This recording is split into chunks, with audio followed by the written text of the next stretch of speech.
आज का हमारा जो लेक्चर है वो है LVRT वर्सेस HVRT। LVRT क्या है हमारे पास low voltage ride through and HVRT stands for high voltage ride through. अब हम कहते हैं कि हमारे पास grid compliance for renewable energy plants के लिए LVRT और HVRT की स्टडी क्यों जरूरी है। हम कहते हैं कि हमारे पास रिन्यूएबल प्लांट्स जो हैं वो remain connected to the grid during the voltage disturbances. हम कहते हैं कि हमारे पास जो LVRT है उनकी एबिलिटी होनी चाहिए कि प्लांट जो है वो रिमेन कनेक्टेड रहे जब हमारे पास वोल्टेज डिप्स आएँ due to any fault occur in the grid. तो हमारे पास जो है हम यहाँ पे देख सकते हैं कि हमारे पास इस टाइपिकल कर्व में हम कहते हैं कि हमारे पास स्टैंडर्ड वोल्टेज जो थे पर यूनिट 1 पर यूनिट थे। आफ्टर सम टाइम हम कहते हैं कि प्री फॉल्ट कंडीशंस, ये वाले पार्ट जो है हमारे पास प्री फॉल्ट कंडीशंस, और यहाँ पे हम कहते हैं कि वोल्टेज हमारे पास डिप होना शुरू हो गया, वोल्टेज कम होना शुरू हो गए हैं और 0.15 पर यूनिट तक हो गए हैं मिनिमम वोल्टेज। और फॉर एग्जाम्पल हम कहते हैं कि 0.15 पर यूनिट जो रह रही हैं हमारे पास voltage dip at point of interconnection, वो हमारे पास रह रहे हैं फॉर 0.3 सेकेंड्स। आफ्टर 0.3 सेकेंड्स हम कहते हैं कि फॉल्ट क्लियर हो गया है और दोबारा जो है वोल्टेज राइज होना शुरू हो गए और 1 पर यूनिट पे जाके कांस्टेंट हो गए। तो हमारे पास जो LVRT कर्व है वो बता रही है कि हमारे पास जो सिस्टम है वो remain connected to the grid रहेगा ड्यूरिंग लो वोल्टेज और injects reactive power current to the grid and recovers the active power. अब हम कहते हैं कि हमारे पास जो LVRT है वो पॉइंट ऑफ इंटरकनेक्शन में हम क्या-क्या चीज़ें चेक कर रहे होते हैं। हम चेक कर रहे हैं कि पॉइंट ऑफ इंटरकनेक्शन पे वोल्टेज कितने हैं, रिएक्टिव करंट इंजेक्शन कितनी हो रही होगी और एक्टिव पावर रिकवरी कितनी है। फिर हम देख रहे होते हैं कि हमारे पास कन्वर्टर करंट लिमिट्स क्या हैं और प्लांट स्टेबिलिटी क्या है। ठीक हो गया। इसी तरह हम देखते हैं कि हमारे पास जो हाई वोल्टेज राइट थ्रू है उसमें हम देखते हैं कि हमारे पास एबिलिटी है प्लांट की to remain connected during the temporary voltage swells. अब हम देख रहे होते हैं कि ये क्यों ज़रूरी है। हम देख रहे हैं कि हमारे पास voltage rise can occur due to load rejection, switching operations और फॉल्ट क्लियरिंग। ठीक है। फिर हम देख रहे हैं कि हमारे पास जो plant should continue operating safely without tripping.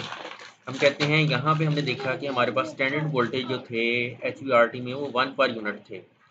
After pre event हमारे पास वोल्टेज राइज होना शुरू हो गए हैं और दैट कंटिन्यूज टू 1.30 पर यूनिट फॉर 0.2 सेकेंड्स, और आफ्टर 0.2 सेकेंड्स हम कहते हैं कि फॉल्ट दोबारा क्लियर हुआ है और हमारे पास वोल्टेज डिप आना शुरू होगी दोबारा और 1 पर यूनिट पे आके वो कांस्टेंट हो गए हैं। अब इसमें जो है HVRT में हम कह रहे हैं कि प्लांट हमारा जो है वो रिमेन कनेक्टेड है और मेंटेन स्टेबिलिटी है। ठीक है। अब इसमें हम क्या चेक कर रहे होते हैं हाई वोल्टेज राइट थ्रू में कि हमारे पास over voltage withstand capability है, कन्वर्टर स्टेबिलिटी है, करंट लिमिट्स हैं और रिएक्टिव पावर रिस्पॉन्स है, और इसमें जो है वो प्लांट कनेक्शन स्टेटस रहता है हमारे पास। अब इसमें हम देखते हैं कि हमारे पास जो मेन डिफरेंस है HVRT और LVRT का, वो हमारे पास हम कह रहे हैं कि हमारे पास 4-5 पैरामीटर्स हैं। दैट इज डिस्टर्बेंस हम देख रहे होते हैं, voltage range, typical requirements, main objective, common cause और रिएक्टिव करंट सपोर्ट और कंप्लायंस वेरिफिकेशन।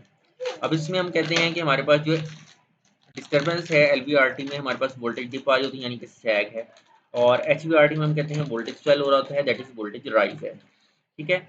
और हम कहते हैं कि मेन ऑब्जेक्टिव क्या है, हम LVRT में फॉल्ट राइट थ्रू देख रहे होते हैं और HVRT में हम ओवर वोल्टेज राइट थ्रू देख रहे होते हैं। कॉमन कॉजेज ऑफ LVRT क्या होंगे, ग्रिड फॉल्ट्स होंगे, और HVRT के कॉमन कॉजेज क्या होंगे, एकदम हम कहते हैं कि लोड कम हो गया या लोड हमारे सिस्टम से निकल गया है, स्विचिंग हुई है कोई, या फॉल्ट क्लियरिंग हुई है, उसकी वजह से हमारे पास बहुत ज़्यादा सिस्टम में वोल्टेज राइज होंगे। फिर हम कहते हैं रिएक्टिव करंट सपोर्ट क्या है। LVRT में हमारे पास यूजुअली मैंडेटरी है कि लो वोल्टेज राइट थ्रू होना ही होना है, और जो HVRT है वो हमारे पास ग्रिड कोड डिपेंडेंट होती है। ठीक है। फिर कंप्लायंस वेरिफिकेशन में हम कहते हैं कि LVRT में हमारे पास सिस्टम जो है वो स्टे कनेक्टेड है और सपोर्ट वोल्टेज रिकवरी कर रहा होता है, और HVRT में हम कहते हैं कि सिस्टम जो है वो हमारे पास connected data is using over voltage. अब हम कहते हैं कि हमारे पास जो है ये जो HVRT और LVRT मैटर क्यों कर रहा है, हम कहते हैं कि prevents unnecessary disconnection of renewable plants, supports grid stability during disturbance. फिर हम कहते हैं required by ISO as per the grid code और ensure plant compliance and reliable operations। ठीक है। ये हमने देखा है कि कुछ हमारे पास बेसिक जो है वो डिफरेंस क्या है लो वोल्टेज राइट थ्रू में और हाई वोल्टेज राइट थ्रू में।